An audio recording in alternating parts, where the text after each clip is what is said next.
All right, it is 7:35. You are listening to Eagle 810's Friday Morning Show, and I'm your host, Senior Airman Therese Garnier. Now, I told you a little earlier, we're going to have a special guest joining us on the air, and we actually have Yakota's new Vice Wing Commander, Colonel Clarence Lukes. How you doing this morning?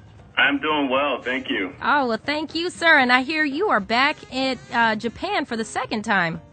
Yes. It's great to be back at Team Yakota. I mean, I was here back in 2002 to 05, here in the 36, and then I spent about a year of that time at in the Wing IG. After I left here, I went to the advanced school of study of air mobility at McGuire, and then I did a stint on the Air Force staff there and the A9 Directorate in D.C., and then I had my command at Travis Air Force Base in the Contingency Response Wing. And then most recently, I was at Transcom, but actually stationed at Peterson Air Force Base as the LNO to NORAD U.S. Northcom. And I'm looking forward to applying those experiences here at Yakota. All right. Now, speaking of experiences at Yakota, I understand you climbed Fuji the first weekend you got here.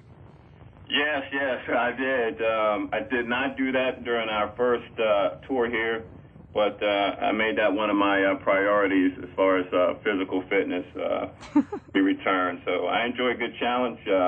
We all know the importance of physical fitness. Fuji will hit you on the physical fitness side as well as the mental fitness side. So highly recommend it. It's a once-in-a-lifetime experience. There are many mountains in the world. Just came from Colorado.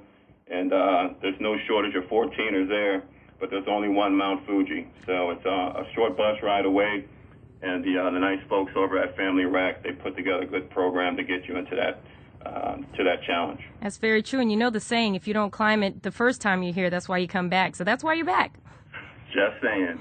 All right, so what are your impressions of Yakota? Like, have you seen any changes since the last time you were here? Oh, yes, without a doubt.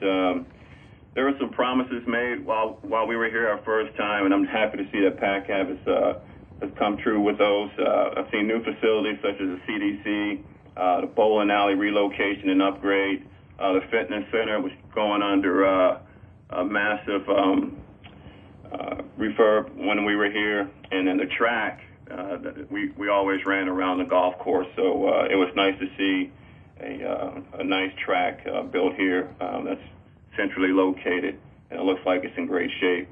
I mean, it's great to see those quality of life improvements, and I understand very clearly that our commander's one of his top priorities is taking care of airmen and families, and it's very evident.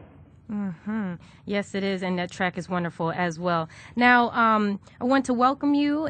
Was there anything that you would like to let the base know? Oh, yes. Today's the last day for Yakota's bone marrow registration drive. It's going on from 1000 to 1600 over at the Ujo Community Center. Okay. It's easy to register. We've had a great turnout so far. Let's finish strong. Your efforts could save a life. Yes, sir. Yes, sir. Well, I wanted to thank you so much for joining us on the air today and welcome you back to, Japan. It's great to have you, sir. It's good to be back, and I'll just apologize up front. We have two kids. I got a 7-year-old daughter and a 4-year-old son. They're still on Colorado time, so when the sun comes up here at 4:30, 5 o'clock, they want to get out and rip and run around the neighborhood. So trying to keep them quiet, but if we can't do that, you understand why. Yes, sir. Well, you know what? Thank you so much for joining us on the air, and I look forward to talking to you again. I do as well. Thank you. Yes, sir. We're going to get some Jay-Z going right now. Here's Empire State of Mind.